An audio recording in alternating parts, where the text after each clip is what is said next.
సర్ఫరాజ్ క్రికెట్లో రోజు వినిపిస్తున్న పేరిది. తొలి టెస్ట్ క్రికెట్లోనే వెంటనే హాఫ్ సెంచరీలు చేసి రికార్డు సృష్టించాడు. సర్ఫరాజ్ని గమనించిన అభిమానులకు జట్టుకి మరో స్టార్ క్రికెటర్ దొరికాడన్న సంతోషమే కాదు, ఎన్ని కష్టాలైనా దాటి వచ్చిన తన పట్టుదల కూడా స్ఫూర్తిగా నిలుస్తోంది. లోకం దృష్టంతా ఇప్పుడు సర్ఫరాజ్ వైపు, తన తండ్రి నౌషాద్ వైపు ఉంది. ప్రముఖ పారిశ్రామికవేత్త ఆనంద్ మహీంద్రా సర్ఫరాజ్ తండ్రికి ఓ మంచి బహుమతి ఇస్తామని కూడా ముందుకొచ్చారు. ఇంతలా అభినందనలు అందుకోవడానికి వారు చేసిందేంటి? సర్ఫరాజ్ తండ్రిది ఉత్తరప్రదేశ్లోని ఆజంఘర్. పిల్లలకి మంచి భవిష్యత్తు అందించడం కోసం ఆయన సర్ఫరాజ్ చిన్నప్పుడే ముంబైకి వచ్చేశారు. వెనకాల ఆస్తిపాస్తులు లేవు, ఓ చిన్న ఉద్యోగం తప్ప కుటుంబాన్ని పోషించే మార్గమూ లేదు. దాంతో రైళ్లలో చాక్లెట్లు, కూరలు అమ్మేవారు నౌషాద్. మంచి ఇంటికి అద్దె కట్టలేక ఆ కుటుంబం మురికివాడల్లోనే ఉండేది.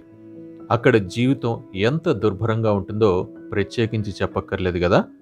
సర్ఫరాజ్ కాస్త మెతక కావడంతో తనను మిగతా పిల్లలు ఏడిపించేవారు. బాత్రూంకి వెళ్లేందుకు కూడా క్యూలో గంటల తరబడి నిలబడాల్సినటువంటి పరిస్థితులు. ఇలాంటి నేపథ్యంలో వాళ్ళకి ఉన్న ఒకే ఒక్క ఊరట క్రికెట్. సర్ఫరాజ్ తండ్రి నౌషాద్ మంచి క్రికెట్ ఆటగాడు. కొంతమంది పిల్లలకి క్రికెట్లో శిక్షణ ఇచ్చేవారు. ఒకసారి తన కొడుకు సర్ఫరాజ్ చేతికి బ్యాట్ ఇచ్చి చూశారు నౌషాద్. ఆ బ్యాట్తో సర్ఫరాజ్ అలవోకగా బంతిని ఎదుర్కోవడం చూసి ఆశ్చర్యపోయారు. అతను మంచి క్రికెటర్ అవుతాడనే నమ్మకం కలిగింది. స్వయంగా క్రికెట్ నేర్పించసాగారు. సర్ఫరాజ్, అతని అన్న ముషీర్ ఖాన్ కూడా బాగానే క్రికెట్ ఆడేవారు. రోజు ఉదయాన్నే 5 నిద్రలేచి దగ్గరలో ఉన్న మైదానానికి వెళ్ళడం, గంటల తరబడి క్రికెట్ ఆడి తర్వాత బడికి వెళ్ళడం, తిరిగి సాయంత్రం బడి నుంచి వచ్చాక మళ్ళీ మైదానానికి వెళ్ళడం, ఇదే సర్ఫరాజ్ దినచర్యగా మారిపోయింది. మిగతా పిల్లల్లాగా ఆటపాటలు లేవు, పతంగులు లేవు. ఆఖరికి ఓ 4 ఏళ్ల పాటు చదువుకి కూడా దూరం అయిపోయాడు సర్ఫరాజ్. తన కొడుకుల కోసం ఇంటి ఆవరణలోనే ప్లాస్టిక్తో ఓ చిన్న పిచ్ ఏర్పాటు చేశాడు తండ్రి నౌషాద్. ఇక మెలకుగా ఉన్నంతసేపు వారికి క్రికెట్టే ధ్యాసగా ఉండేది. ఏళ్ల తరబడి క్రికెట్ ప్రాక్టీస్ చేశాక సర్ఫరాజ్ కలలు నిజమయ్యాయి. దేశవాళీ క్రికెట్లో తను ఆడే అవకాశం వచ్చింది. 2014లో ఐపీఎల్లో కూడా చోటు దక్కించుకున్నాడు. అప్పటికి తన వయసు 17 ఏళ్లే.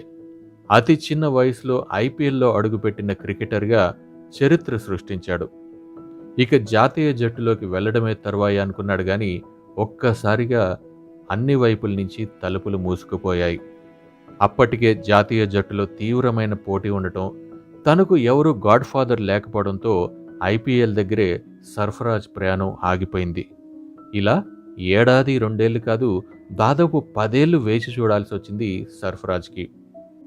జట్టులో చోటు కోసం ఎదురు చూసి సర్ఫరాజ్ డీలా పడిపోయాడు. కానీ తండ్రి నౌషాద్ మాత్రం ఎప్పటికప్పుడు తనకి ధైర్యం చెప్పేవాడు. సహనంతో ఉండు, ఏదో ఒకరోజు దాహంతో ఉన్నవాడి దగ్గరికే సముద్రం వచ్చి తీరుతుంది అని ఊరడించేవాడు. అలసిపోయి కూర్చుంటే ఏముంది, నడుస్తూ ఉంటేనే లక్ష్యం దగ్గరవుతుంది, లక్ష్యాన్ని చేరుకునే ప్రయాణం కూడా సంతృప్తి ఇస్తుంది అని వెన్ను తట్టేవాడు. అసలే సర్ఫరాజ్కి జాతీయ జట్టులో చోటు రావడం లేదు, పైగా వయసు కూడా మీద పడుతోంది. ఇంతలో లాక్డౌన్ పలకరించింది. అందరూ డీలా పడుతున్న ఆ సమయంలో సర్ఫరాజ్ మరింతగా తన ప్రతిభని పదును పెట్టుకోవాలి అనుకున్నాడు. తన బ్యాటింగ్లో 2 బలహీనతలున్నాయి. ఒకటి చాలా దూకుడుగా ఆడటం, 2 స్పిన్ బౌలింగ్ని ఎదుర్కోలేకపోవటం. అందుకని రోజుకి కనీసం 500 బంతులైనా ఆడుతూ తనలోని సహనాన్ని పెంచుకున్నాడు, దూకుడుని అదుపు చేసుకున్నాడు.